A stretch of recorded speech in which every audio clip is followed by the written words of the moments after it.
Week 3 in the books. Weeks 4 coming up. We got waiver ads and trade talk. Guasco and Matt Stiles with you right now on the Razzball Fantasy Football Show.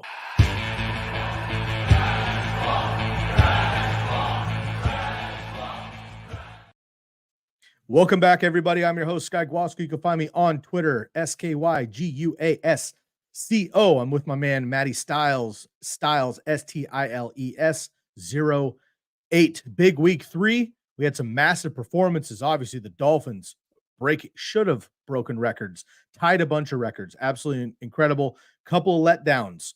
Got a couple of blowouts. We have the confusion of Justin Fields. We have the Cowboys not showing up in the game they should have won. Lots to discuss here. We got a lot of waiver ads. Per usual, Matt Stiles' article live, and we're going to talk about the frequency. His traction is insane. We're going to talk about that and make sure that you are there getting your questions answered. He is still batting 1,000, so you ask a question, he will have you answered. My article tomorrow morning goes up for trade targets. We're going to get those into week 4 as well. Before we get started, of course, we want to remind everybody where you can find everything Razzball. Of course, you can go follow us on Twitter at Razzball NFL. You can subscribe anywhere that the Razzball Fantasy Football YouTube show is posted, and also, of course, the podcast as well. Make sure to hit the bell.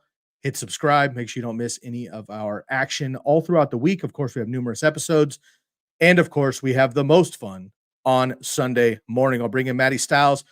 Matt, before you get in here, please make sure to let everybody know the kind of shenanigans they can look forward to on a Sunday morning right here on Razzball YouTube. Well, it's usually us making fun of Bob, which, that's kind of – you got to poke fun at the boss when you can. But, no, I mean, really what we do is we get to everybody's question. We've got a couple of young men that post their questions early, and then they sit back and listen. But we've got a lot of folks that they will pop in when we're in there live, and they'll ask us start sits and get our analysis. And again, we'll poke fun at each other. Normally, we don't agree. There are some times when there's 3 of us that we agree, or 4 sometimes, and it's exciting. It means we're on the right area. I will tell you that I faded Adam Thielen on Sunday, so I fully expect to hear. Yep, I expect to hear that on Sunday from Derek, but we shall see.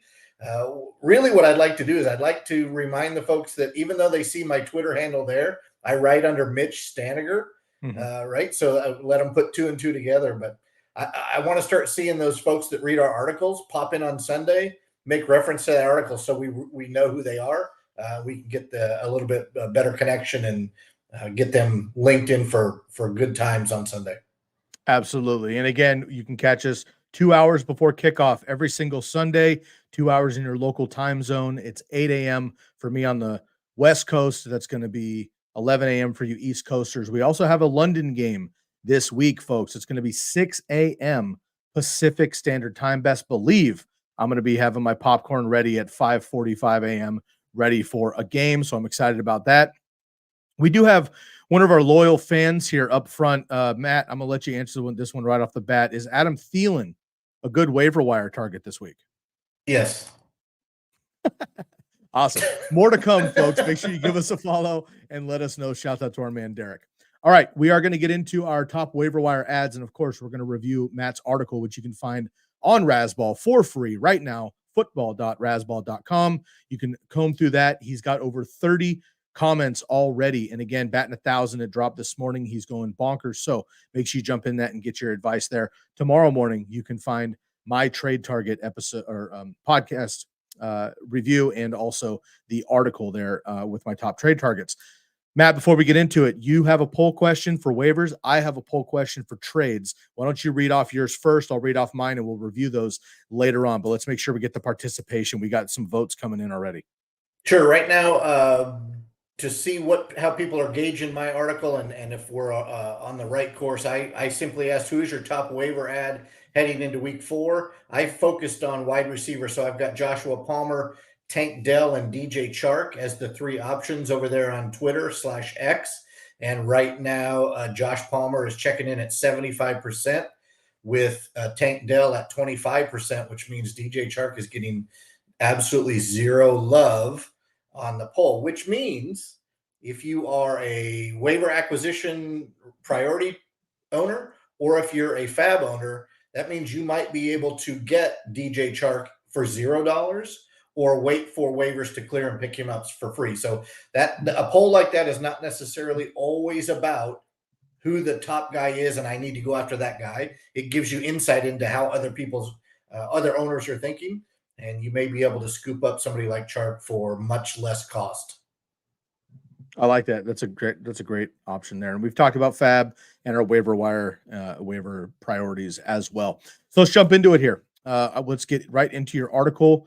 Of course, again, for free on football.razzball.com is your full article with all the analysis, but let's somewhat keep it brief for the episode per usual, and everybody can get those extra gold nuggets through the article. But Matt, why don't you let us know who your top overall waiver wire ad is, regardless of position, what's going on, who is your number one waiver claim this week, and maybe give us some fab ideas on what percentage of your fab you would be dropping on these particular players.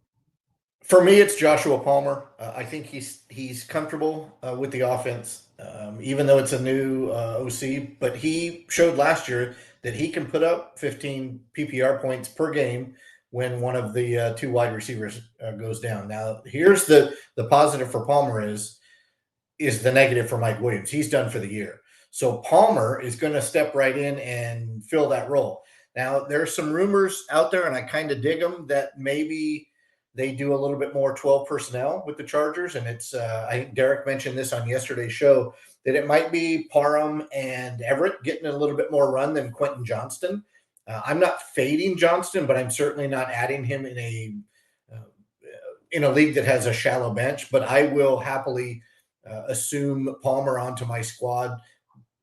I'm not going to own him at 15% of my fab because somebody, especially the Mike Williams owner, is going to go in for a lot more than 15 out of 15%. So the likelihood of him being on one of my squads is slim to none. So then I would pivot to Tank Dell for maybe 7%, 8% of your fab budget.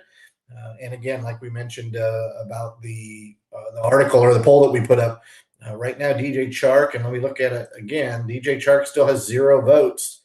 So I may just wait right now. I don't have any significant injuries, knock on wood. So it may be the fact that I have to drop maybe an Antonio Gibson or Brandon Cooks or a Treylon Burks in order to roster one of those guys. And I'm not really sold on doing that. I'm good with my roster. But for folks that lost Mike Williams or Nick Chubb and lost out on waivers last week, in order, I go Palmer, Dell, and Chark. And I will tell you this, and it's what my article is based on for this week. A few people are going to drop Justin Fields. It doesn't make sense. Don't do it. I warned you. It's in the article. It's right off the top.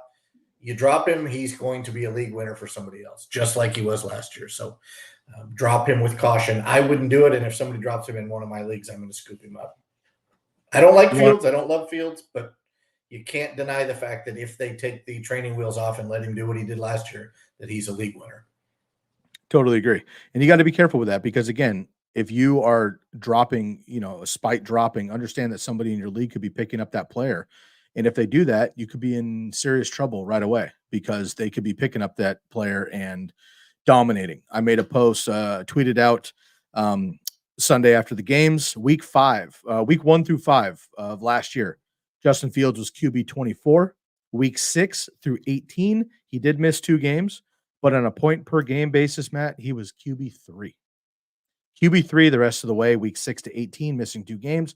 QB 24 the first 5 weeks. New coaching.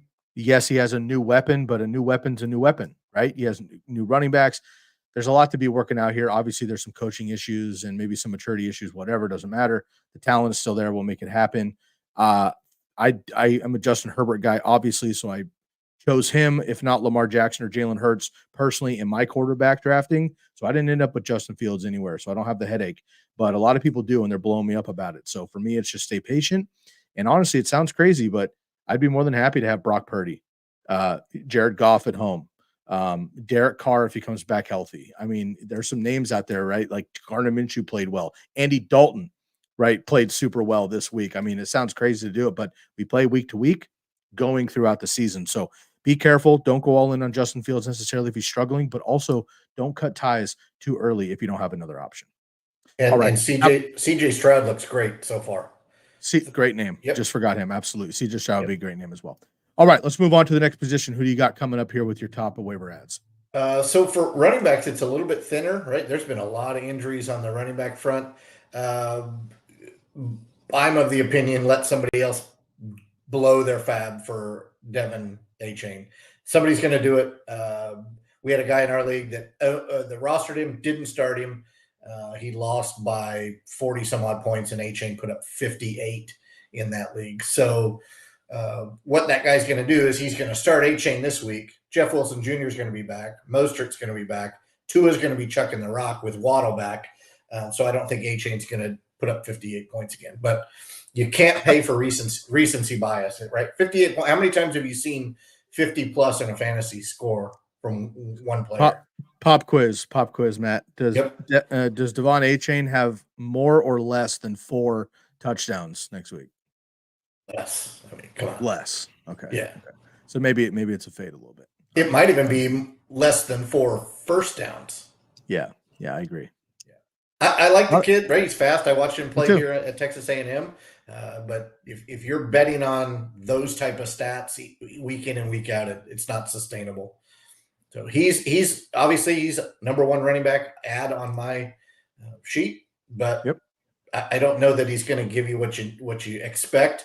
The 2 guys that I have that are a little bit deeper, Roschon Johnston. I think he's the best back in for the Bears. That's not saying a lot right now. And then the guy that's really, really interesting, I already said Jaylen Warren last week. I bumped him up. He'll be the starter by week 8. Mark it down, bookmark it, whatever you have to do. Najee Harris looks terrible. Is Tyjae Spears with Derrick Henry looking really not so good right now. So keep an eye on Tyjae Spears. Yeah, he does look tired. He looks slow, indecisive, but that could switch in a heartbeat, and he could start going for 200 yards a game. But I like Spears as a deep stash. Yeah, it's interesting. He came up with a toe injury. He did play through it, just 2 fantasy points for Derrick Henry. So obviously that's concerning. Anytime your top running back has a dud like that, but we haven't had in 3 games, we haven't had a single Derrick Henry run. You know what I mean?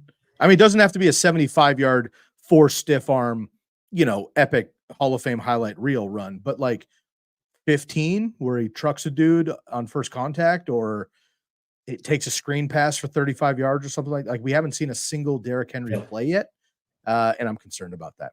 Let's move on to our wide receivers here. And before we do that, this will be a nice professional segue for us here. Let's answer this question ahead of time, and I'll let you dive into the rest of it. Is Jayden Reed of your Green Bay Football Packers worth holding? In a vacuum, yes.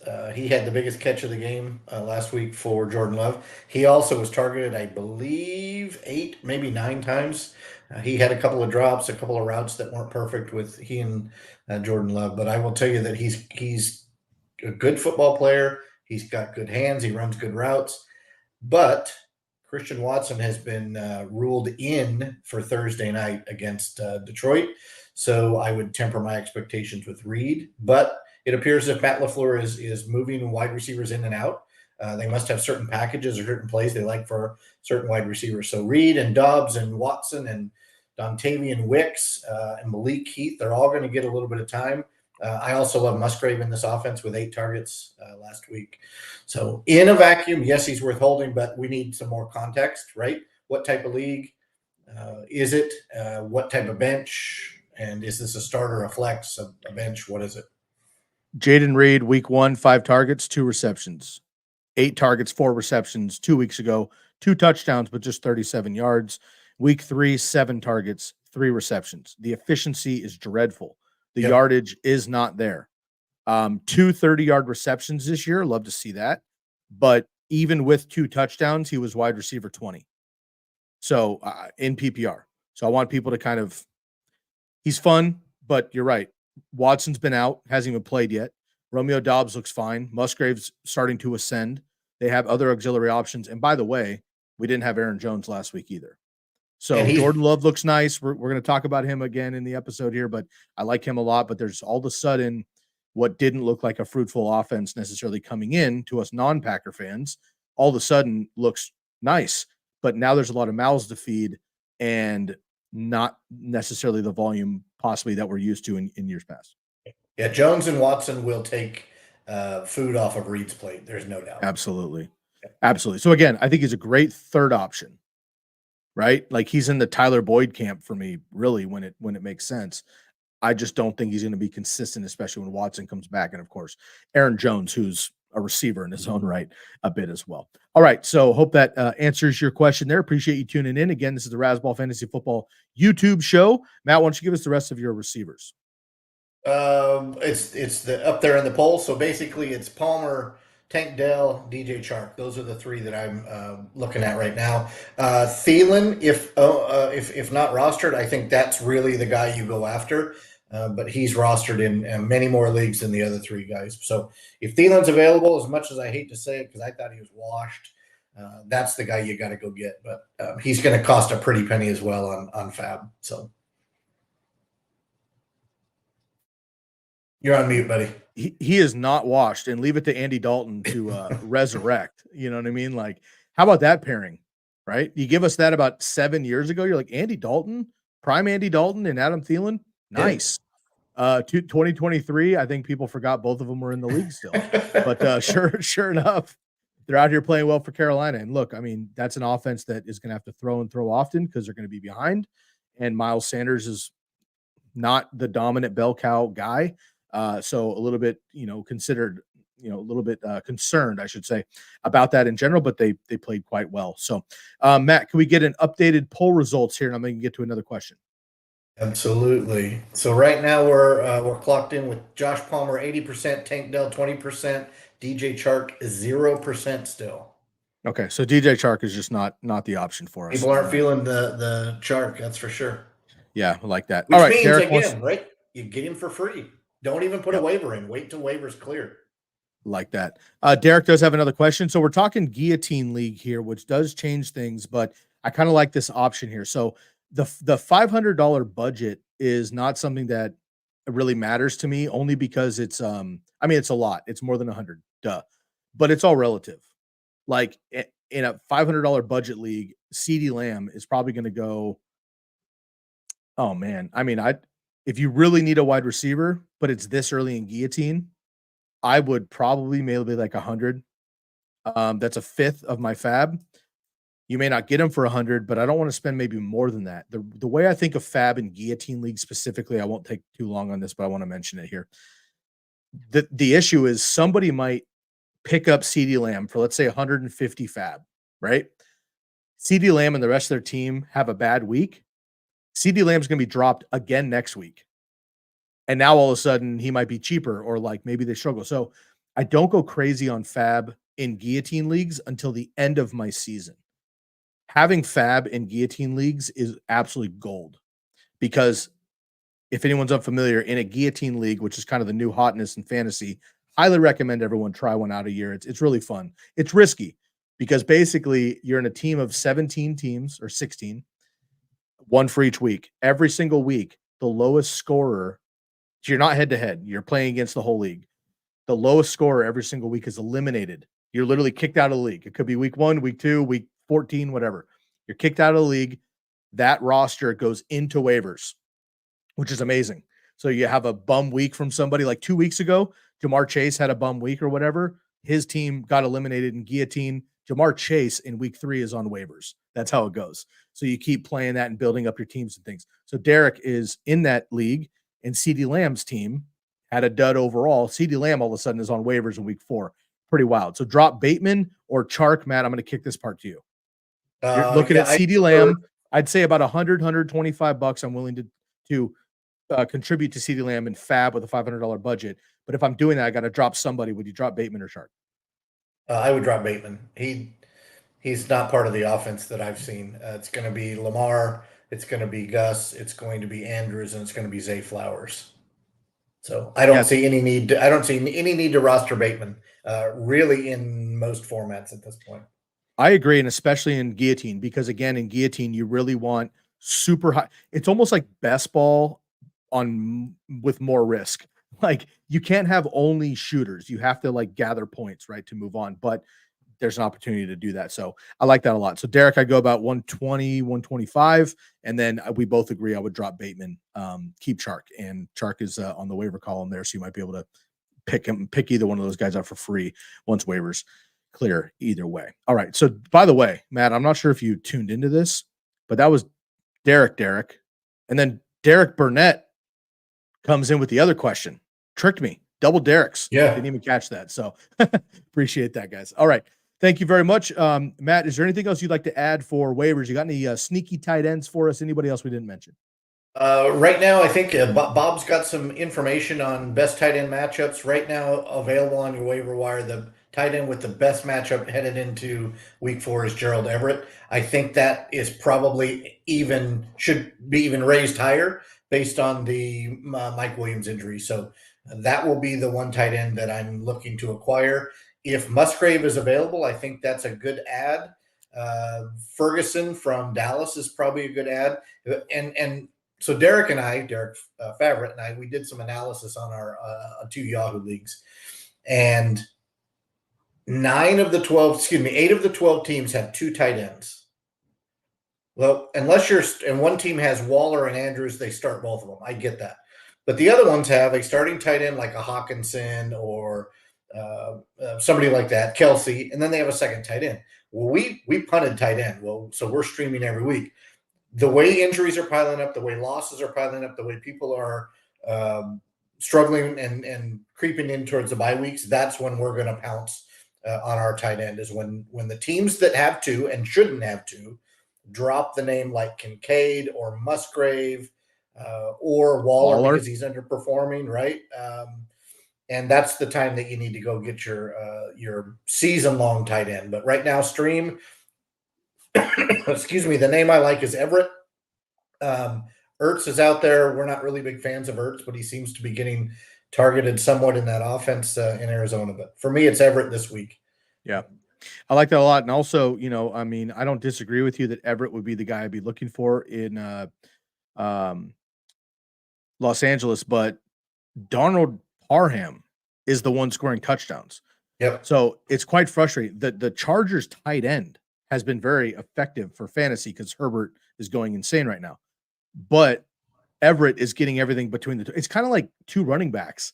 It's like thunder and lightning for running backs at the tight end position. It's like Everett's getting the chunk change and in between the 20s and moving the chains and getting the receptions, and they get all the way down there, and then Parham's getting 1-yard touchdown strikes. So just be aware of that and temper expectations either way. Don't expect much from Parham. Even though he's scoring, he's not getting volume.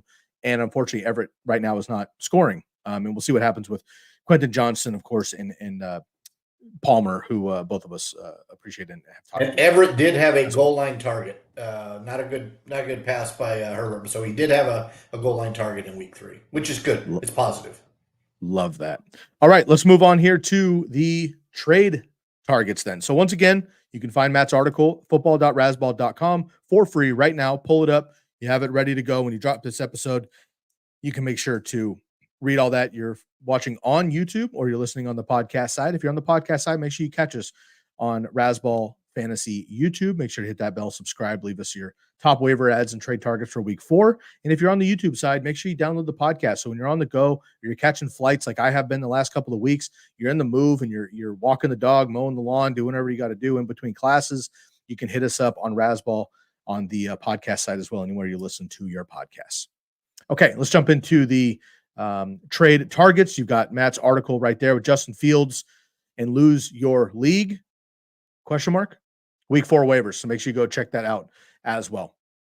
Okay, so now we're going to jump into the trade targets. I also have a poll question. We'll get back to Matt's in just a little bit and see what happens there. Make sure you go on to Twitter, Stiles08, and you can vote on that poll right now. You can also vote on mine as well in real time, Sky Guasco, SkyGuasco. My poll question is, which of these players would you rather trade target? So you're targeting for your trade. Of course, circumstances depend this because you're in positions, but Jordan Love at your quarterback position, QB4, folks. Jordan Love, QB4.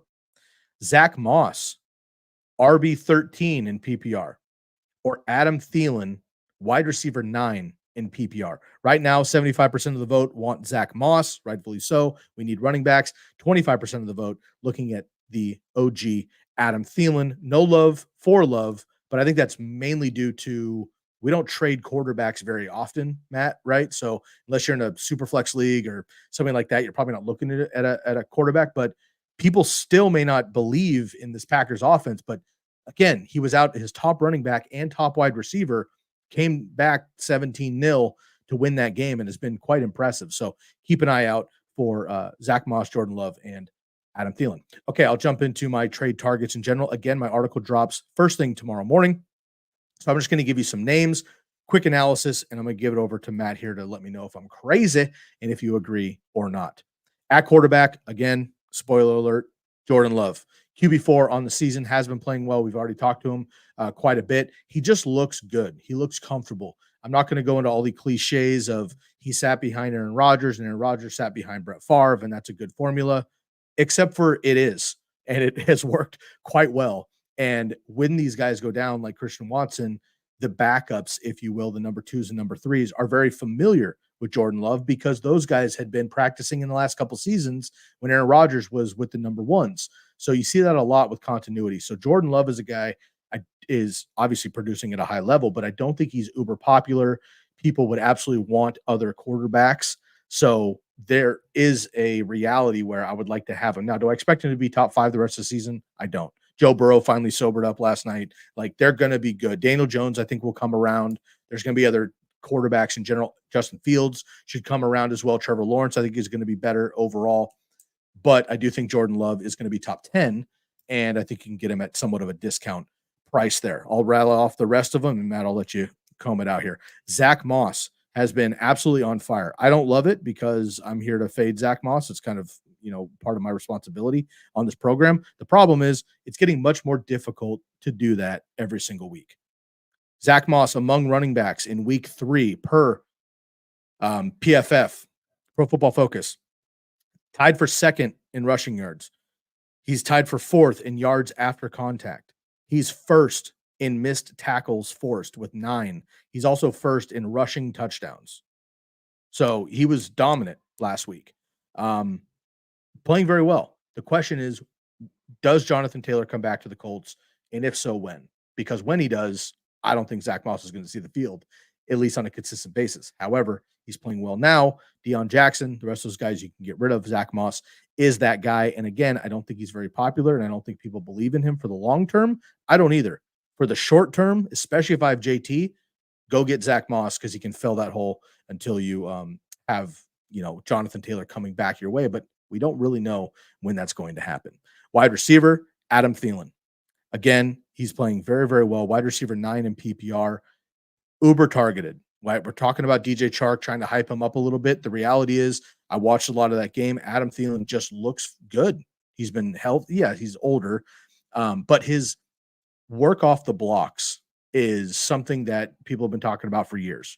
In Minnesota, when he was on the goal line and they threw it to him all the time instead of Stephon Diggs. His breakaway is amazing. His feet work is very, very good. So Adam Thielen is a guy, again, people don't believe in. I don't think he keeps it up all year, but if you need a slot fill, I think he's a great wide receiver 2 with wide receiver 1 upside, and it gets an extra bump in PPR formats. And finally, Evan Engram.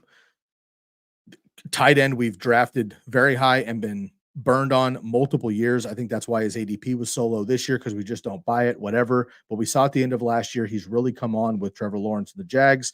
This year, he is hyper-targeted as well. If not for Zach Ertz, Evan Engram would be leading in most categories, actually. So he's another tight end that I just don't think people believe in. You want those top 5 names, and then it's Evan Engram. And people just aren't talking about him.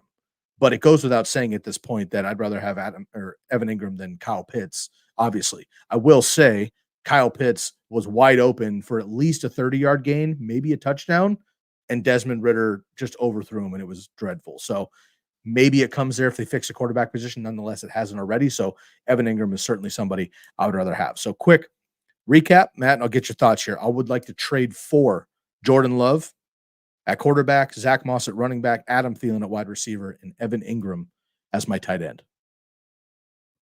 I think Jordan Love right now is the perfect Goff is on the road. You play Jordan Love. All right. If you've got 2 quarterbacks on your roster, that's the way to go. Right now, I'm struggling. I don't really have a player to drop, but Daniel Jones is struggling, and I don't know, is he going to be the 31-point Daniel Jones or the 5-point Daniel Jones on Monday night? Right? Do I take the chance of dropping somebody like Nuke Hopkins, picking up Love, starting him on Thursday, or do I just ride the Daniel Jones train till it falls off the rails? So that's another one of those questions that folks may have. Right? I've got a guy that's underperforming, Burrow, Daniel Jones, Justin Fields, guys like that. What are you going to do? Right now, Jordan Love is the hot hand. You may want to play him and see what you can get out of him. And by the way, like we mentioned before, he's getting two of his weapons back.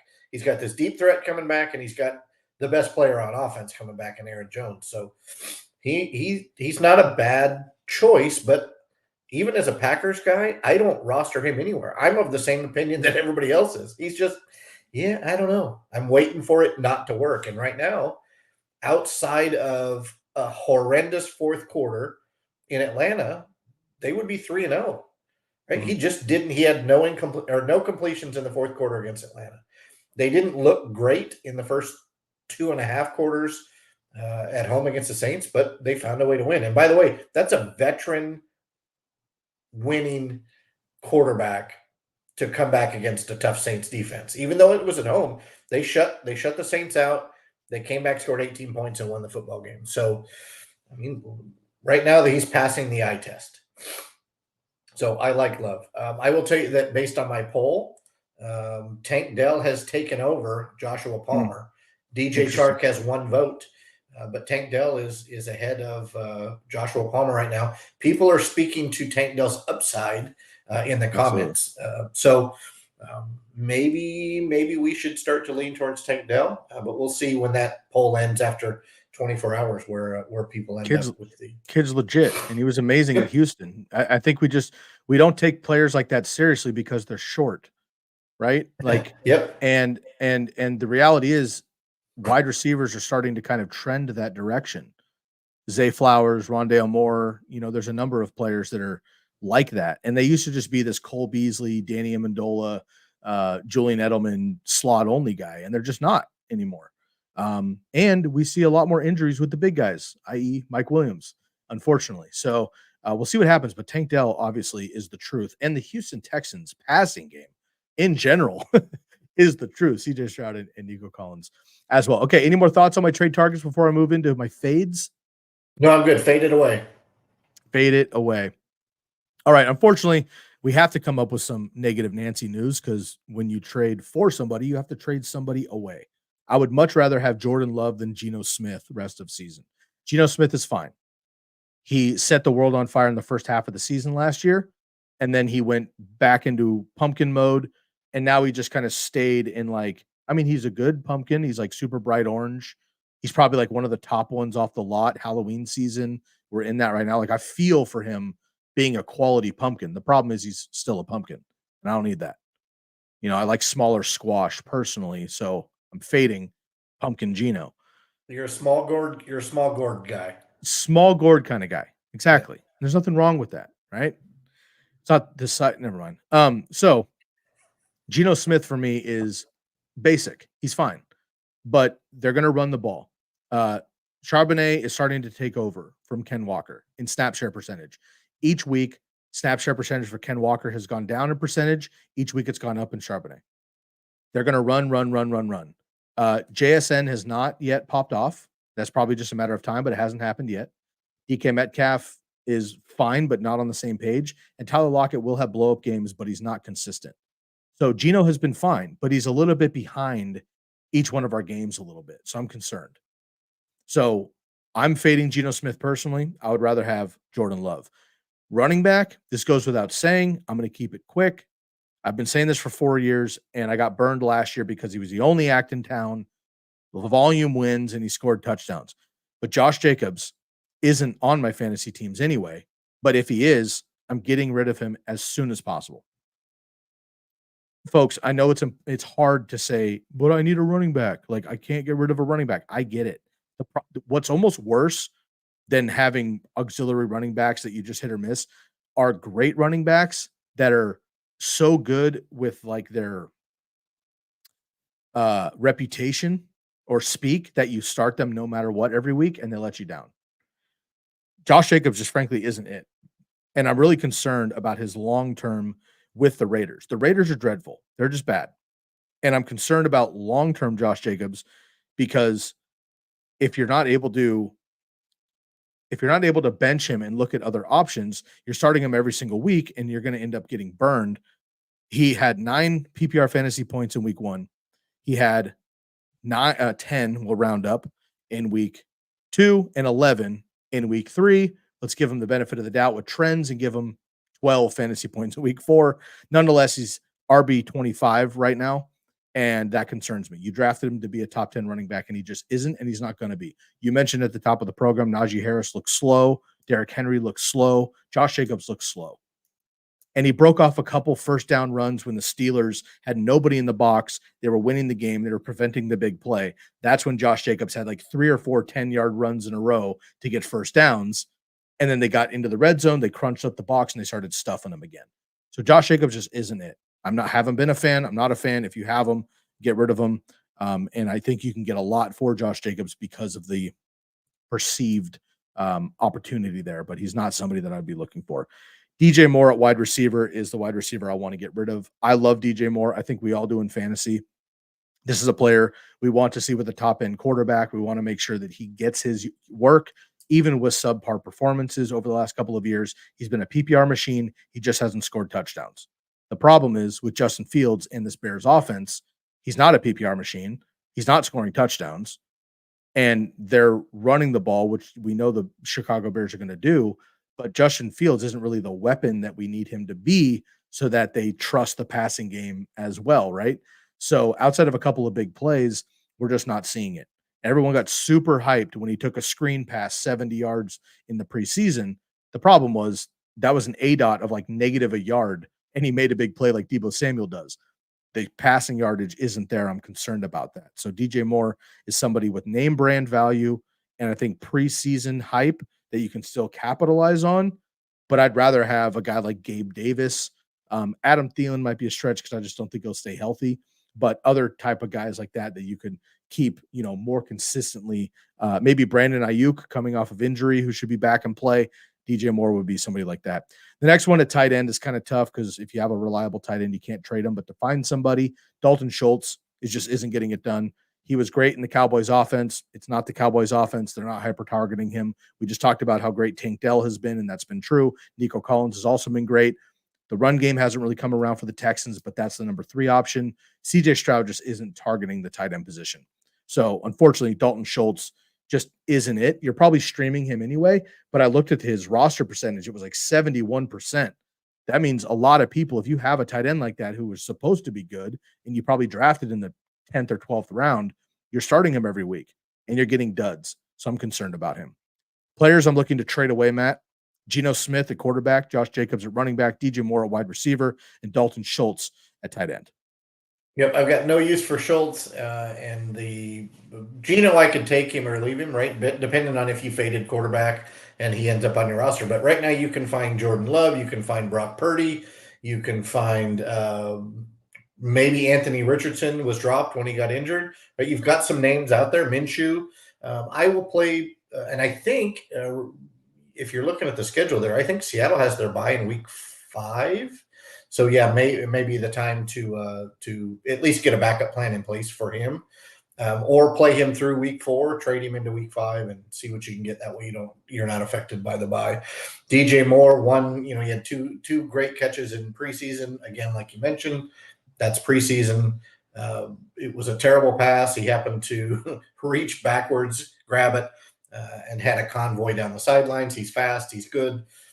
I just, until Fields does what he's supposed to do on the ground, the passing game's not going to work. I think the only way Fields is successful is by running again. He's going to need 800 to 900 yards to make a blip on the fantasy radar. I don't think that DJ Moore is going to be the recipient of much of anything during the Justin Fields era. Josh Jacobs, trade him on name value. My recommendation is to remind your trade partner that he went for 48 fantasy points against the Seahawks last year. Good call. Until that person remembers that game, So either a Raiders fan will probably understand that he's terrible, but they love him anyway.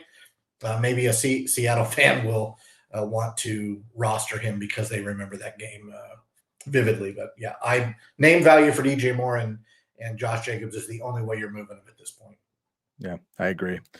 Let's check in one more time with your poll results. I'll let you pull that up right now. Tuning in on mine really quick here, 83.3% would like to trade for Zack Moss out of Jordan Love, Zack Moss, and Adam Thielen. But Adam Thielen is getting some love at just about 17%. Again, kind of a skewed question. I should have worded that differently possibly, but Jordan Love, no votes so far. But again, I think that's just because he's a quarterback there. How about your roster position here, Matt, before we get out of here? And I got a question for you and how we deal with bye weeks, which I'm going to prep you for now, but go ahead and give us your poll results so far for the top waiver claims, and then we'll talk bye weeks before we get out of here. We're Tank Dell almost 2/3 of the vote, with Josh Palmer at 1/3 and DJ Chark sneaking in with 1 vote total. So Tank Dell has overtaken Joshua Palmer in this poll, and we'll see it and retweet it tomorrow morning or tomorrow afternoon. Excuse me, tomorrow evening. Pick a time zone, right?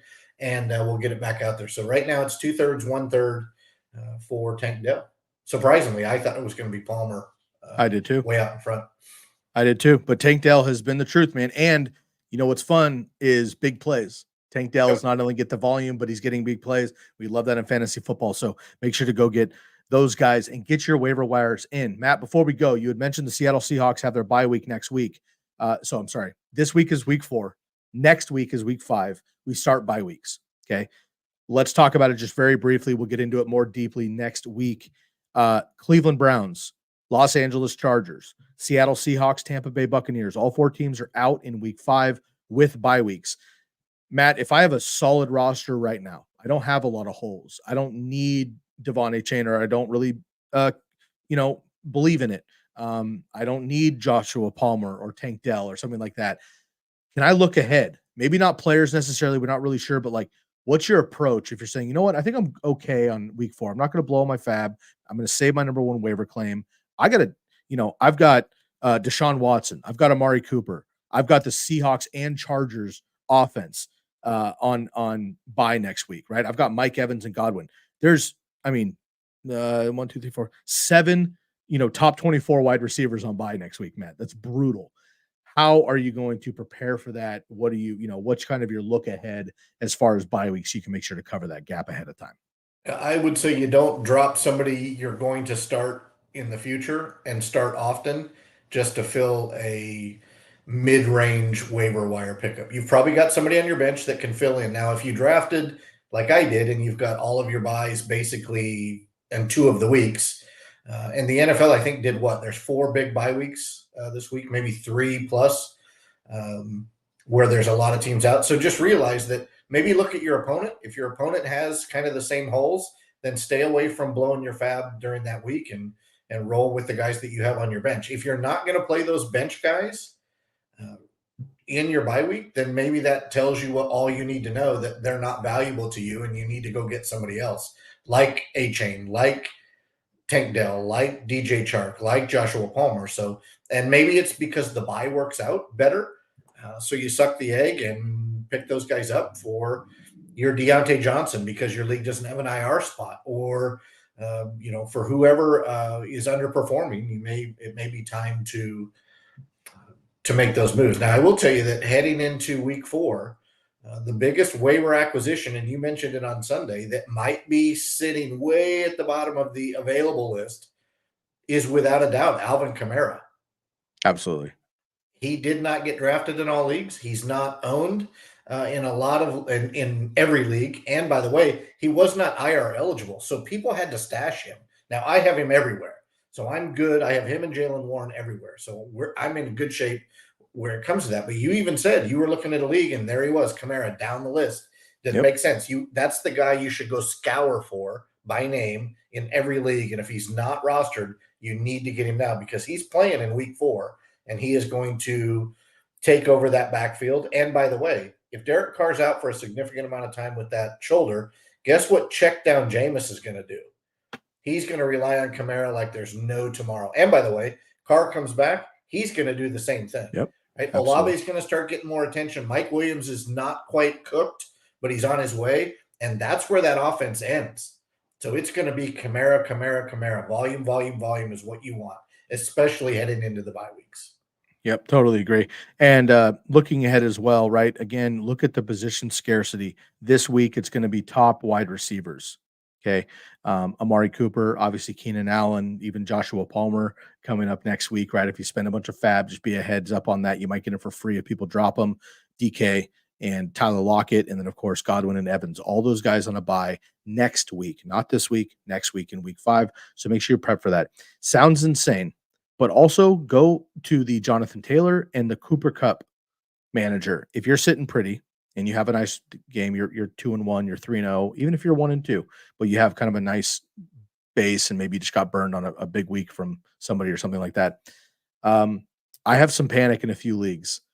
People are like, "Hey man, I need a running back, I need a wide receiver, I need this." I'm willing to offload Cooper Kupp. Just already 3 weeks in. We don't know if Cooper Kupp's coming back at all this season, but he could be back next week as well. And he might be, back to Cooper Kupp. He might be number 2 to Puka Nacua. Who knows? I want Cooper Kupp on my roster. I'll tell you that right now, especially if I'm not drafting him in the second round and I'm trading him for a Tyler Algier and Tank Dell or something like that. And I'm getting Cooper Kupp back because I'm willing to absorb that, put him on my IR, eat it. Maybe I have a couple wins. So might sound crazy, but I've been starting to, see that in some of my leagues. And so I'm starting to put some feelers out for some of those top dogs, because even if you lose a match or two early, you start having that wave later. You come up with a guy like Jonathan Taylor, Alvin Kamara, and Cooper Kupp, who are all of a sudden playing on your roster in week 6. Insane, right? So we play week to week, but we play the full season simultaneously. Matt, any last notes or questions, concerns, anything else going on for week 4 waivers or trade before we get out of here? Now, you know me, right? I am never Fields, but I will reiterate, you should not drop Justin Fields yet. Look at his next 4 matchup. Do you have the Bears schedule right there? I will in Washington. 2 seconds. He's got Denver, Washington, and he's got 2 the Raiders, and there's a 4th team. If he does not do what he's supposed to do in the next 4 weeks, then I will get behind everybody that wants to release him. But outside of the Commanders, who have a decent D, Denver, the Raiders, and the 4th team escapes me. But that is a Minnesota Vikings, and they're horrible. Right? They can't stop a nosebleed. So if Fields does not do it the next 4 weeks, do whatever you want. Burn his jersey, cuss the Bears, release him. But he has an opportunity to be really special the next 4 weeks. I don't know that he will, but I'm certainly am happy to roster him if somebody drops him. Yeah, I totally agree. Justin Fields has not looked good because of the way you draft Justin Fields. So, folks, let's also put into perspective that draft day cost really keeps lingering as we go through the season. If I put a top 7 pick on Derrick Henry and he's not playing well, I'm pulling my hair out. If I drafted Najee Harris in the 4th round and he's not doing so well, I drafted him in the 4th round. Like, I kind of had a risk. Let's keep things in perspective here, right? Justin Fields, QB 15, QB 20, QB 24, trending in the wrong direction, Matt. I don't like that. We need to start scoring some touchdowns, more interceptions than touchdowns on the season for Justin Fields. Can't have that. Let's go to Lindorphins, checking in right at the nick of time. My man Lindorphins, great to hear from you. Of course, available every single Sunday with us as well. Matt, we're going to shoot this one to you and we're going to get out of here. Should I drop Elijah Mitchell, Jalen Warren, or Josh Killing Me Softly Kelly? Tell me about it. I jumped on the bandwagon on Sunday. I stuck my ground 2 Sundays ago, and I was like, Derek, not going to happen. Tennessee's really good. Derek disagreed. I won that battle. This week, I'm like, you know what? Austin Eckler's out. They're going to cruise and score a lot of points. I'm all aboard. Guess what? The Chargers offense crushed. You know who didn't? Killing Me Softly Kelly. Yep. Unbelievable. Or Devon Achane. So just sit pat. Okay. So we have Mitchell, Warren, Kelly, Achane. We have a lot of options here. Who should we drop? I'm not dropping Elijah Mitchell, who has the potential to be running back one in fantasy football if and when CMC gets hurt. So no, Yep. Jaylen Warren, I am flag planting. Is that the new term, right? The kids are using. He's a starter in 4 weeks anyway. I agree. Yep. Week 8, Jaylen Warren will be the starter. So that's a no. Josh Kelly, I say you can release him now. Eckler probably is trending towards being back. So that makes Kelly a soft handcuff. So I like the upside on Devon Achane over Josh Kelly. Yeah, same way. So totally agree with everything you just said. I think what's going to happen is Eckler will actually sit out this week. We just talked bye weeks and Lindorphins. You probably heard us while you were typing this question. No big deal. But we just talked byes. The Chargers have a bye week next week. It doesn't really make sense to bring back Eckler for 1 week and then go on bye. Just rest him again, then rest him on the bye week and bring him out at 120% so we can play the rest of the season. Joshua Kelly is the guy I would drop in this list as well, but it makes it easier that they're going to be on a bye week anyway next week. So pick up that reservoir. And then once they come back and Eckler plays, Joshua Kelly's probably not going to be as good. So I like that a lot. All right, Lindorphins, appreciate you tuning in. Okay, everybody, that's going to wrap everything up for week 4 waiver wire ads and trade targets. My man Matt Stiles has his article live right now. You got a couple questions to get to, my man. I know they're piling up on you. You were over 30 by the time we got live on the podcast. You're probably over 40, but you're batting 1,000. I know you're going to get back to those. 6 since we started. 6 since we started. So yeah. You're over 40. I love to hear that. Make sure everybody is tuning into Matt's article. Again, that's on football.rasball.com. You can catch that for free. My article drops first thing in the morning tomorrow as well. It's going to be all my trade targets and why. Trade targets to acquire, trade targets to fade away every single week up until the trade deadlines around Thanksgiving. Appreciate everybody chiming in with us. Make sure you hit the bell and subscribe. Leave us your best waiver wire and trade targets for week 4. Also, make sure to download the podcast anywhere you listen to the Razzball Fantasy Football Podcast and all of our episodes here on Razzball. Make sure you follow Matt Stiles at Stiles08 on Twitter, and you can follow myself as well, Sky Guasco. We'll catch you on Sunday for Sunday Live right here on the Razzball Fantasy Football Show. Catch us 2 hours before your local kickoff. Make sure you get your questions in early, folks. We have a lot to get to. Last week, we were jam-packed. From beginning to end, we ended right at kickoff. We want to make sure everybody has enough time to get those lineup changes and make them actually happen. And a quick reminder, make sure you let us know your league settings so that we know if it's half PPR, PPR, Superflex, tight end premium, anything like that as well. For Matt Stiles, I'm Sky Guasco. We will catch you next time on the Razzball Fantasy Football Show. We are out of here.